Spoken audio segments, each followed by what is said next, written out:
మన ప్రభువును రక్షకుడైన యేసుక్రీస్తు ఉన్నతమైన నామంలో మీ అందరికి కూడా నా ప్రత్యేకమైన వందనాలు తెలియజేస్తున్నాను. అందరూ బాగున్నారా?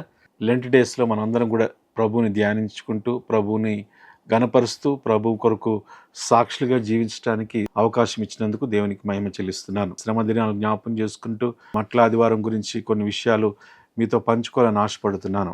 రారాజు జయచూసిక ప్రవేశం అనే అంశం మీద ఈ దినంన మాట్లాడాలని దేవుడు తలంపిచ్చాడు. అంటే ప్రాఫెసీ ఫుల్ఫిల్డ్ కింగ్ అని అంశాన్ని ఈ దినాన మీకు తెలియజేయాలని ఆశపడుతున్నాను. మట్ల ఆదివారం అని, పామ్ సండే అని, యేసుక్రీస్తు ప్రభువారు యెరూషలేములో ప్రవేశించి సంఘటన ఇది యేసుక్రీస్తు ప్రభువారు భూమిపై చివరి వారానికి ప్రారంభమనే విషయాన్ని మనం తెలుసుకోవాలి. ఈ సంఘటన మత్తయి, మార్కు, లూకా, యోహాను ఈ 4 సువార్తలు కూడా దీని గురించి రాయబడింది. యేసుక్రీస్తు ప్రభువారు యెరికో నుండి వచ్చిన తర్వాత యేసుక్రీస్తు ప్రభువారు ఆ రాత్రి బేతనీలో బస చేసిన తర్వాత బేత్బెగే అనే గ్రామానికి ఆయన వచ్చినట్లుగా, అక్కడి నుంచి యెరూషలేములో ప్రవేశించినట్లుగా వాక్య భాగంలో మనం గమనిస్తూ ఉన్నాం. అయితే మత్తయి ఏం రాస్తా ఉన్నాడంటే యేసుక్రీస్తు ప్రభువారు ప్రవచనాన్ని నెరవేర్చిన రాజుగా వాక్య భాగంలో మనం చూస్తూ ఉన్నాం. యేసుక్రీస్తు ప్రభువారు గాడిదపై రావటం ప్రవచనం నెరవేర్పని విషయాన్ని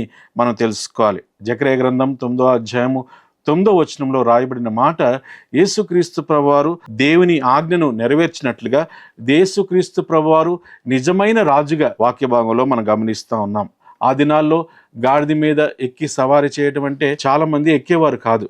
ఆ దినాల్లో గుర్రాల మీద ఎక్కే వారు ఉండేవారు. అయితే యేసుక్రీస్తు ప్రభువారు గాడిద మీద ఎక్కినట్లుగా మనం గమనిస్తూ ఉన్నాం. అయితే ఆనాటి కాలంలో రాజులు, సైన్యాధిపతులు, తర్వాత పాలకులు గుర్రం మీద సవారీ చేసేవారు.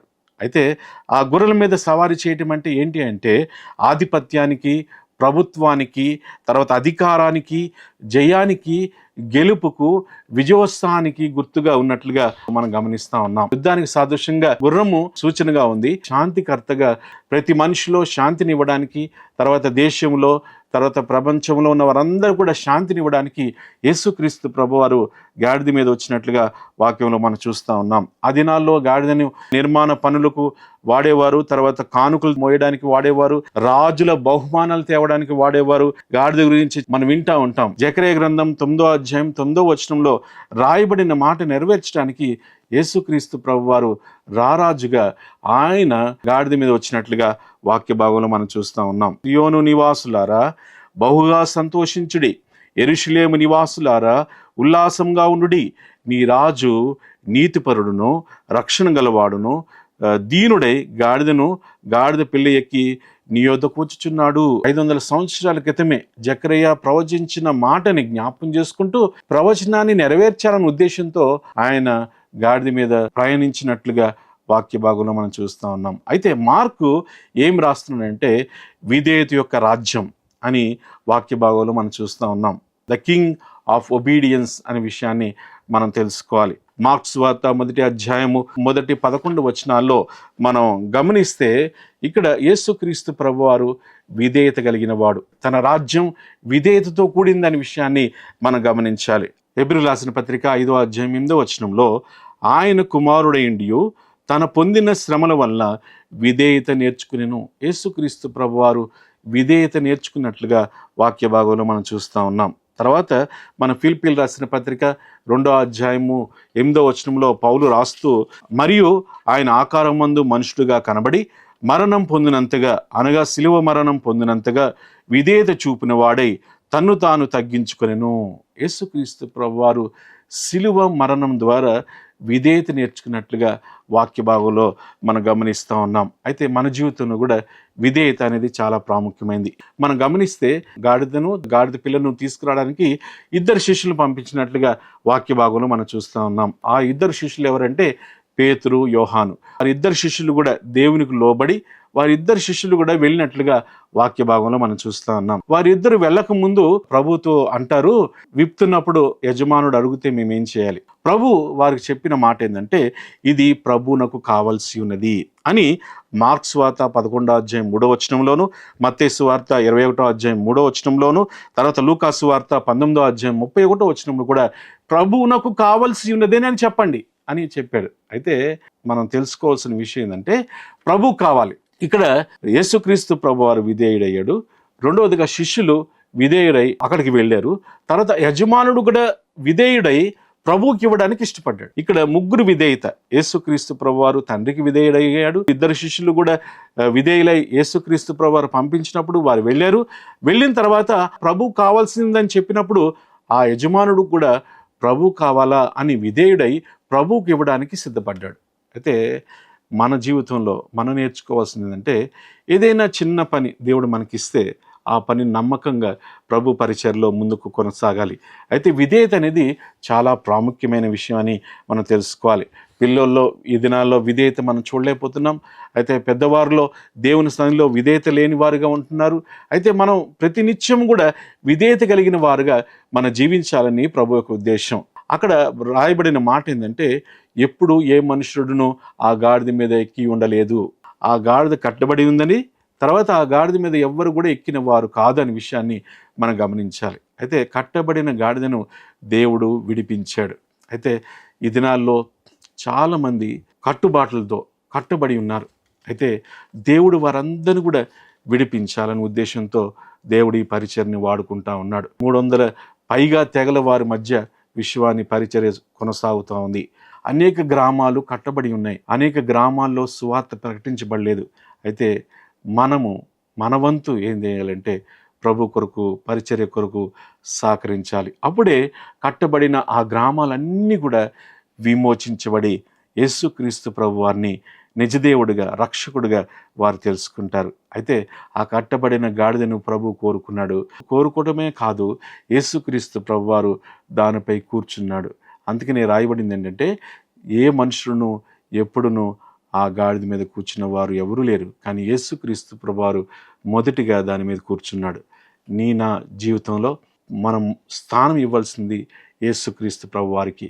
మూడోదిగా లూకాసు వార్తలో ఏం రాయబడిందంటే, స్తోత్రము ఆగలేదు. Prayers cannot be stopped. అంటే యేసుక్రీస్తు ప్రభు వారిని స్తుతించడం ఆగలేదనే విషయాన్ని మనం తెలుసుకోవాలి. లూకాసు వార్త 19వ అధ్యాయము 39వ వచనం నుంచి 40వ వచనం వరకు ఏం రాయబడిందంటే, ఆ సమూహంలో ఉన్న కొందరు పరిసయ్యులు, బోధకుడా, నీ శిష్యులను గద్దింపమని ఆయనతో చెప్పగా, ఆయన వారిని చూచి, వీరు ఊరుకుని ఎడల ఈ రాళ్ళు కేకలు వేయనని మీతో చెప్పుచున్నాను అనెను. వారు ఆపితే రాళ్ళు స్తుతిస్తాయని దేవుని వాక్యం సెలవిస్తూ ఉంది. అక్కడున్న వారందరూ కూడా తమ బట్టలు దారి పొడుగునా పరిచారు. తర్వాత చెట్టు కొమ్మలను తీసుకొచ్చి దారి పొడిగినా పరిచినట్లుగా మనం చూస్తూ ఉన్నాం. ఖర్జూరపు మట్టలు పట్టుకుని యేసుక్రీస్తు ప్రభు వారిని ఎదుర్కొన్నట్లుగా మనం చూస్తూ ఉన్నాం. తర్వాత వారు చూచిన అద్భుత కార్యములన్నింటినీ కూడా మహాశబ్దముతో దేవునికి స్తోత్రం చేశారనే విషయాన్ని మనం గమనిస్తూ ఉన్నాం. దావీదు కుమారుడు ప్రభు పేరట వచ్చువాడు ఇశ్రాయేలు రాజు స్తుతింపబడును గాక, తన తండ్రి అయిన దావీదు రాజ్యము స్తుతింపబడును గాక అని అన్నట్లుగా మనం చూస్తూ ఉన్నాం. తర్వాత పరలోక రాజ్యములో సమాధానమును, సర్వోన్నతమైన స్థలంలో జయము మహిమ అని ప్రభుకు స్తోత్రం చేసినట్లుగా వాక్య భాగంలో మనం చూస్తూ ఉన్నాం. ఇది నాన్న యేసుక్రీస్తు ప్రభు వారిని స్తుతించడం ఆగలేదు. అయితే నీవు నేను కూడా ప్రతినిత్యము యేసుక్రీస్తు ప్రభు వారిని స్తుతించేవారుగా ఉండాలి. దేవుని స్తుతిస్తే దేవుడు మన్ను కూడా దీవిస్తాడు. శిష్యులను ఆపాలని ప్రయత్నం చేశారు పరిసయ్యులు, కానీ యేసుక్రీస్తు ప్రభు వారు అన్నమాట ఏంటంటే, శిష్యులు ఆపినట్లయితే ఈ రాళ్ళు స్తుతిస్తాయి. అయితే ఇదనాన్న నువ్వు స్తుతించకపోతే ఈ గోడలు స్తుతిస్తాయి. కానీ నువ్వు చేయవలసిన పని ఏంటంటే దేవుని స్తుతించేవారుగా మనం ఉండాలి. నువ్వు ఆపేవాడిగా ఉండకూడదు, కానీ దేవుని స్తుతించేవారిని ప్రోత్సహించి ప్రతిరోజు ఆయన్ని స్తుతించేవారుగా, ప్రతిరోజు ఆయన గణపరిచేవారుగా ఉండాలని ప్రభు మనతో మాట్లాడుతూ ఉన్నాడు. ఆఖరిగా మనం గమనిస్తే యోహాను భక్తుడు మనకు తెలియజేస్తున్న మాట ఏంటంటే, యేసుక్రీస్తు ప్రభు వారు ట్రూ సేవియర్, ఆయనే నిజ రక్షకుడు అనే విషయాన్ని మనం తెలుసుకోవాలి. జయము అనే మాట గ్రీకు భాషలో ఏంటంటే ఓసన్నా అని అర్థం. ఓసన్నా అంటే రక్షించువాడు, ఆయనే రక్షకుడు అని యేసుక్రీస్తు ప్రభువాన్ని స్తుతిస్తున్నట్లుగా మనం చూస్తూ ఉన్నాం. ఆయన నిజ రక్షకుడిగా మనకున్నాడు అనే విషయాన్ని మనం తెలుసుకోవాలి. యేసుక్రీస్తు ప్రభువారు నిజ రక్షకుడు. యాత్రా కీర్తనలో 120 కీర్తన నుంచి 134 కీర్తన వరకు పాడే పాటలు ఏంటంటే, ప్రతినిత్యం కూడా ఆయనే నిజ రక్షకుడని స్తుతించేవారు. అయితే ఓసన్నా అంటే సేవ్ వి ప్రే.